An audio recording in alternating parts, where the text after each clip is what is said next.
कृष्णाय वासुदेवाय हरे परमात्मने प्रणतक्लेशनाशाय गोविंदाय नमो नमः गोविंदाय नमो नमः। सर्वज्ञ श्री चक्रधर स्वामी की जय, श्री गोपाल कृष्ण भगवान की जय, श्री दत्तात्रेय महाराज की जय, श्री चक्रपाणी महाराज की जय, श्री गोविंद प्रभु महाराज की जय। यत्र यत्र मनो देहि धारयत् सकलं धिया स्नेहाद्वेषाद् भयाद् वापि याति तत् स्वरूपताम्। कीटपेशस्कृत ध्यायन् कुंड्यातेन प्रवेशित याति तत्सात्मतां राजन् पूर्वरूपमसंत्यजन्।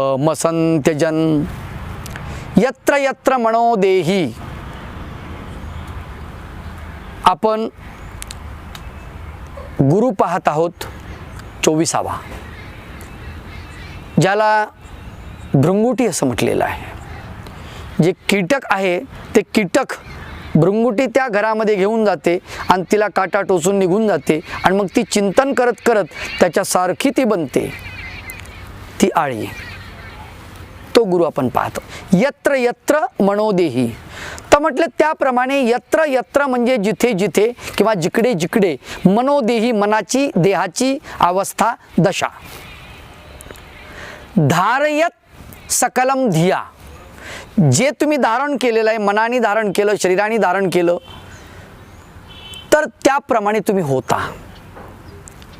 स्नेहात द्वेषात भयाद वापी, स्नेह असेल तर स्नेह वाढेल, द्वेष असेल तर द्वेष वाढेल, भय असेल तर भीती वाढेल, नाही का। याती तत्तत् स्वरूपताम, तसं तसं स्वरूप त्याचं बनत जातं। स्नेहात असेल तर त्याचं स्वरूप स्नेही बनत जातं, द्वेषात असेल तर त्याचं रूप द्वेषी बनत जातं, भयात असेल तर त्याचं रूप भयानक किंवा भीतीदायक बनत जातं, अहंकारी असेल तर त्याचं स्वरूप अहंकारी बनत जातं। त्याचं स्वरूप जसं असेल, ज्या ज्या अवस्थेत तो जगत असेल त्या त्या अवस्थेचा परिणाम त्याच्या जीव स्वरूपावर उमटत जातो आणि तो तसा तसा बनत जातो। ही फार महत्त्वाची गोष्ट आहे। कुणासारखी? म्हणजे त्या कीटसारखी, त्या बारीक आळीसारखी। कारण ती आळी कुणाचं चिंतन करते? ती काटा टोचला, घरात टाकली आणि ती भृंगुरटी निघून गेली, त्या भृंगुरटीचं चिंतन करते। तसं तसं माणसाला बनावं लागतं, बनतो माणूस। सर्वज्ञ श्री चक्रधर प्रभू प्रातःकाळी उठून भगवंत स्वतः चिंतन करतात हो, नाही का। बैसाने विचारले, जी आम्ही बाबा ते चिंतू, बाबा काही चिंती ती, तुम्ही कोणाचं चिंतन करता? स्वामी म्हणतात, बाई हे सकळ जीवाती चिंती, आम्ही सगळ्या जीवाचं चिंतन करतो। असं थोडंच म्हटले जे माझे भक्त आहेत त्यांचं मी चिंतन करतो, नाही, सकळ जीवांचं। म्हणजे याच्यामध्ये भगवंता, ज्यांना भगवंत आवडत नाही त्यांचं पण, हो, जे भगवंताचे भक्त नाहीत त्यांचं पण। मग हिंदू आले, बौद्ध आले, ख्रिश्चन आले, मुस्लिम आले, नाही का, शीख आले, ईसाई आले, सगळेच आले। बरं एवढे माणसंच का? किडा, किटूक, सर्प, सगळ्यांचं चिंतन, सगळ्या जीवजातीचं चिंतन। भगवंत म्हणतात, बाई हे सकळ जीवाते चिंती, आम्ही सगळ्या जीवाचं चिंतन करतो म्हणतात। प्रत्येकाळी उठून ध्यानस्थ बसून। मी तुम्हाला मागच्या महानुभाव यूट्यूब चॅनलला सांगितलं होतं की कसं चिंतन करायचं आहे भगवंताचं, तर प्रत्येकाळी करायचं आहे। का? त्यावेळेस भृंगुरटी त्या याच्यामध्ये आहे, त्याच्यामध्ये आळीला नेऊन टाकलं, ती आळी त्या घरामध्ये आहे, तिला बाहेर अंधार, आतमध्ये अंधार आहे, दिसत नाही बाहेरचं। तुम्हाला अंधार करून घ्यायचं आहे, कसा करायचं आहे? हे अंगावरचं उपरण असं टाकून घ्यायचं तोंडावर, बाहेरचं दिसलं नाही पाहिजे, अंधार करून घ्यायचं आहे तुम्हाला। जगाच्या दृष्टिकोनातून तुम्ही डोळे बंद केलेले आहेत, डोळे बंद करून तुम्हाला दिसतं, तर त्यावेळेस तुम्ही अंधार केलेला आहे, पुढचं बाहेरचं बघायचं नाही आहे आणि तुम्ही पूर्ण उपर्ण टाकून तुमच्या पुरतं घर केलं, तुम्ही बंदिस्त केलेलं आहे आणि त्या बंदिस्तमध्ये तुम्ही भगवंताचं चिंतन करताय, सकाळी सकाळी देवाची आठवण करताय। कारण भगवंत असं म्हणतात, कौन ऐसा मायेचा पोटी उपजेल जो देशावरी खांडे काढून जाय. कोण असा आहे जो माझं चिंतन करत भगवंताचं नामचिंतन करत तो निघून जाईल म्हटले, प्रपंचाला लात मारून सोडून. असं कोण आहे? सापडतच तर नाही, म्हणून तर अडचण आहे. देव त्याचीच तर वाट पाहतात. असा कोण आहे? कोण मायेचा पूत आहे म्हणतात? असा कोण आहे माझं चिंतन करण्यासाठी सगळं सोडून निघून जातो? तर त्यावेळेला सकाळी भगवंताचं नामचिंतन करायचं आहे. तुम्ही जे जे चिंतन यत्र यत्र मनोदेही, जे जे तुमच्या मनामध्ये देहामध्ये चाललेलं आहे ते ते ते ते सगळं उमटत जातं. लक्षात ठेवा. हातात तुम्ही गाठी घेतली तर बरेच लोक नामस्मरण करतात. आपण बघितले चिंतन चाललंय, किटकी कसं चिंतन करते आणि तुम्ही कसं चिंतन करतात. तिचं एकमेव लक्ष आहे, ती काटा टोचणारी येईल आणि मला खाऊन घेईल. तिला पंख आहेत, तिला काटा आहे, ती येईल आणि मला पुन्हा मारेल, मला खाऊन टाकेल, असं म्हणून ती चिंतन करते. तुम्ही तसं चिंतन करता का भगवंताचं? हातात गाठी आहे, नामस्मरण चालू आहे, मनी ओढणे इकडे चालू आहे, इकडे बाकीच्या गोष्टी पण चालू आहे. अरे पोरगा आलत नाही का अजून? नामस्मरण सुरू आहे. इकडे का मन्यामागं मनी पडतायत आणि इकडं स्मरण म्हणतोय आपण त्याला, स्मरण सुरूच आहे. आणि इकडे काय ते चारा नाही टाकला का, तिकडे ते सुरू आहे. हां बोला बोला बोला. तिसरे पुन्हा पाहुणे आले त्यांच्या संग, बोला काय म्हणता, कसं काय चाललंय? बरं चाललंय, बरं बरं. जावई आले ते तुमच्या घरी, दिसले मला, स्मरण करतो का? जावईकडे लक्ष त्याच्या, म्हणजे काय चाललंय आम्हाला हे कळत नाही. असं चिंतन नाही. एकाग्रतेनं एकच लक्ष, एकाच ठिकाणी. भृंगुरटीचं लक्ष ती समोर नाही आहे. भृंगुरटी त्या आळीचं लक्ष भृंगुरटी नाही तरी तिच्याकडे. तसं आपल्यासमोर भगवंत नाही आहेत तरी सुद्धा आपलं लक्ष भगवंताकडे. श्रीचरणाच्या अंगठ्यापासून श्रीमुकुटापर्यंत भगवंताला आठवायचं आहे. मूर्ती स्मरण म्हणतात याला. तुम्हाला मी म्हटलं होतं चतुर्विध स्मरण कशाला म्हणतात, ते तुम्हाला करायचं प्रातःकाळी उठून. श्रीचरणाच्या अंगठ्यापासून श्रीमुकुटापर्यंत भगवंताच्या तुम्हाला आठवायचं आहे. भगवंताचे अंगठे कसे आहेत मग तुम्हाला कसे कळतील, नाही का? मग ती लीळा तुम्हाला आठवायची आहे. भगवंतानी शिमगा खेळला, शिमगा झाला आदल्या दिवशी, दुसऱ्या दिवशी धुळवड भगवंतानी उडवली, राख होती ती शिमग्याची, होळी पेटवलेली. भगवंत तिथे त्या राखीजवळ गेले, त्याच्यामध्ये असा पाय खुपसवला आणि ती राख अशी अंगठ्यानं उडवली, नाही का? आणि होजे रे होजे म्हणले आणि सगळे धुळवड खेळायला लागले. तो अंगठा तुम्हाला आठवायचा आहे. देवाईसा देवाच्या दर्शनाला येते, भगवंताला दुरून दर्शन करते. भगवंत म्हणतात का जवळ येत का नाही तुम्ही, आम्हाला दर्शन जवळ का करत नाही? जी मी रजस्वाला आहे, स्त्री धर्माने मी आहे, त्याच्यामुळे मी जवळ नाही येऊ शकत. त्यावेळेस भगवंत तिच्या कपाळाला अंगठा लावतात. तो अंगठा आपल्याला आठवायचा आहे. भगवान गोपाल कृष्ण, द्रौपदी स्वयंवर आहे, सगळ्यांनी धनुष्य उचललेलं आहे आणि सगळ्यांनी खाली ठेवलेलं आहे. महाबलाढ्य वीर आहेत, त्यांनी धनुष्य उचललेलं आहे. कर्णानं धनुष्य उचललेलं आहे आणि कर्णानं प्रत्यंचा जोडली, बाण लावणार. द्रौपदीच्या लक्षात आलं हा लक्षभेद करू शकतो मत्स्याचा. द्रौपदीने भगवंताकडे बघितलं, भगवंताने द्रौपदीकडे बघितलं. आता जर नाही म्हणावं, तोंडानं सांगावं, नजरेनं सांगावं तर सगळ्यांना कळेल सगळ्यांच्या नजरा द्रौपदीकडे आहेत आणि भगवंताकडे आहेत. यांचा काय संवाद चाललेला आहे हे सगळ्यांचं लक्ष आहे. आणि त्यावेळेला भगवान गोपाल कृष्णाच्या श्रीचरणाचा म्हणजे उजव्या श्रीचरणाचा उजव्या पायाचा अंगठा असा म्हणतोय नाही, त्या अंगठ्याने निर्देश केला. आणि त्यावेळेस फक्त नाही म्हणायला पाहिजे होतं द्रौपदीने. तिने सांगितलं मी सूतपुत्राला माळ घालणार नाही. भगवंतानं कपाळावर हात मारला. तुला हे सांगायला सांगितलं का? तो अंगठा आम्हाला आठवायचा आहे. संकटामध्ये धावून जातो भगवंताला, तो अंगठा संकटामध्ये आलेला आहे धावून.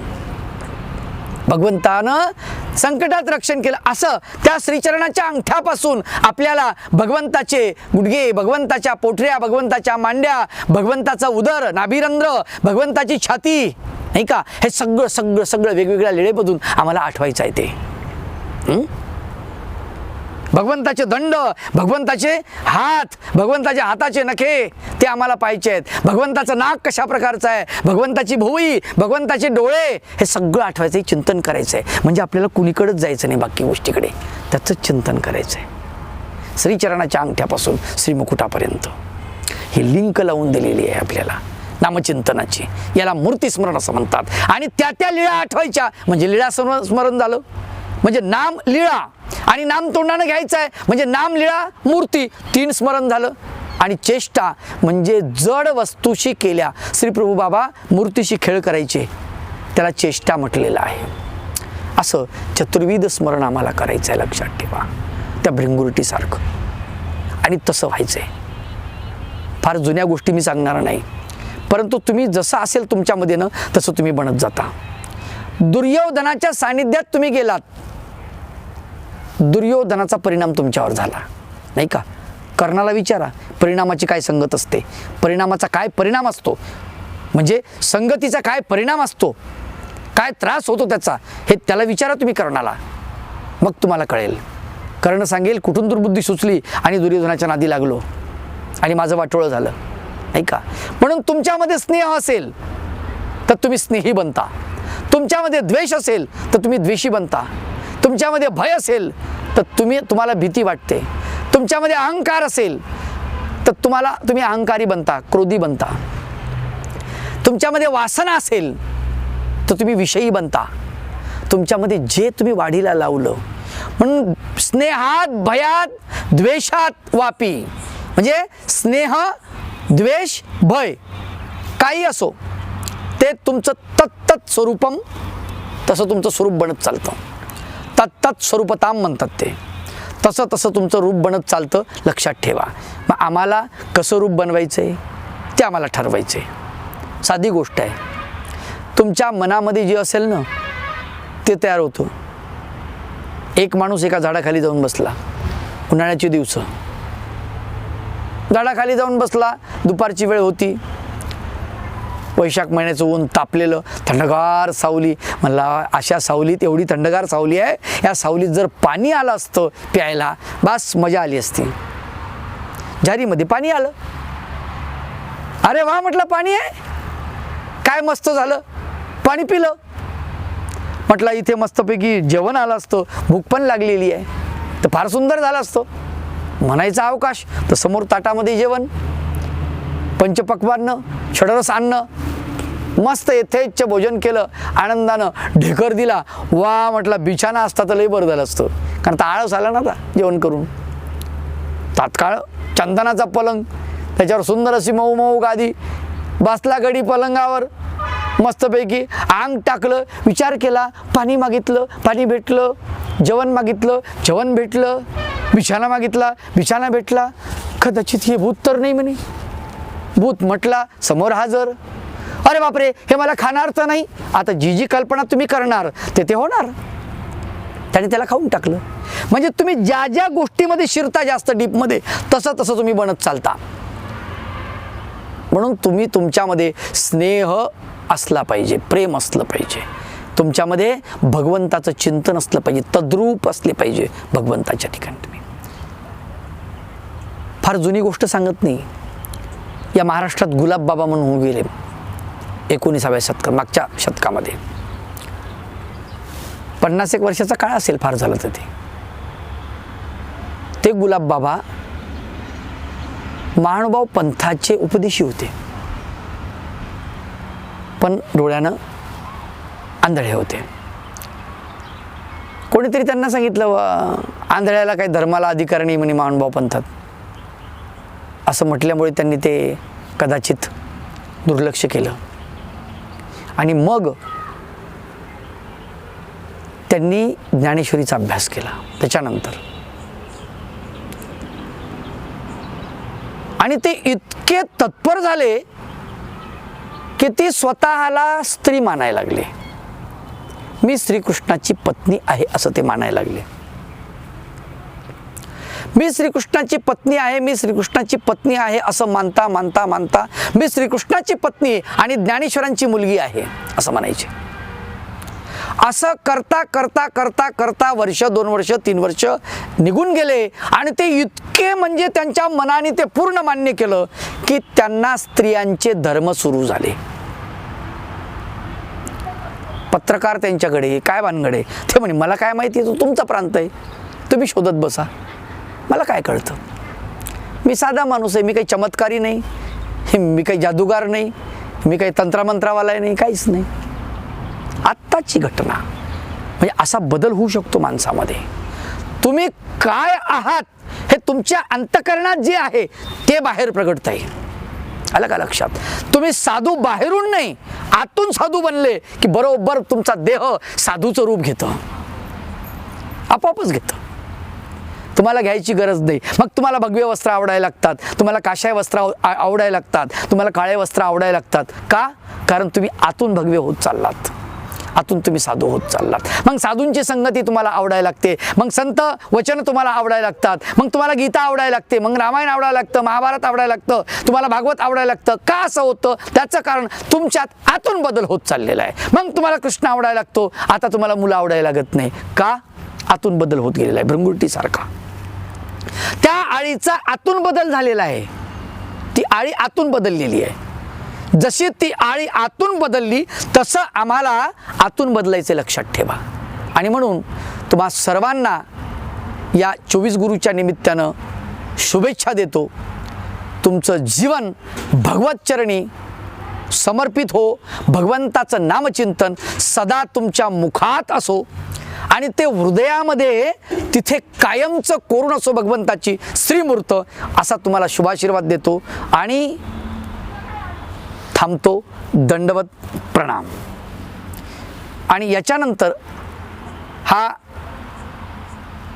आपला जो 24 गुरु आख्यान आहे हे संपलं असं जरी तुम्हाला वाटत असेल तरी 25वा गुरु श्री दत्तात्रय प्रभूंनी का केला याचं वर्णन ते सांगतात. ते तुम्हाला 25व्या गुरुमध्ये ऐकायला मिळेल. आणि म्हणून आम्हाला तो 25वा गुरु पुढे तुम्हाला त्याच्यामध्ये श्री दत्तात्रय प्रभूच्या जवळ म्हणजे आत्मतीर्थाच्या जवळ साष्टी पिंपळगावला तिथे श्री गोविंद प्रभू बाबांच्या सानिध्यात, चक्रधर भगवंताच्या सानिध्यात, दत्त भगवंताच्या सानिध्यात, तिन्ही अवताराच्या सानिध्यात तुम्हाला आम्ही घेऊन जाऊ आणि त्या ठिकाणी 25व्या गुरुचं वर्णन तुम्हाला तिथे ऐकायला भेटेल. आणि दुसरी एक महत्त्वाची गोष्ट, आपण हरिण गुरु म्हणून जो ऐकलेला आहे तो हरिण जो आहे त्या गुरुचा संदर्भ किंवा त्याचा संबंध हा शृंग ऋषीशी येतो. म्हणून शृंग हा गुरु स्पेशल आपल्याला त्याचं विवेचन आपल्याला घ्यायचं आहे. म्हणून तोही एक भाग आपल्याला ऐकायला मिळेल. असं एकूण म्हणजे 25 गुरु आणि शृंग ऋषीचा एक विभाग हाही तुम्हाला ऐकायला भेटेल या निमित्तानं. म्हणून तुम्हाला सर्वांना या मार्गशीर्ष महिन्याच्या शुभेच्छा देतो. आमचं चॅनल सबस्क्राईब करा, लाईक करा, बेल आयकॉन बटन दाबा आणि कमेंट करायला विसरू नका. आलं का लक्षात मित्र हो? दुसरी महत्त्वाची गोष्ट की तुम्ही आनंद अनुभवताय, दुसऱ्यालाही शेअर करा, त्यांनाही आनंद उपभोगू द्या. दंडवत प्रणाम.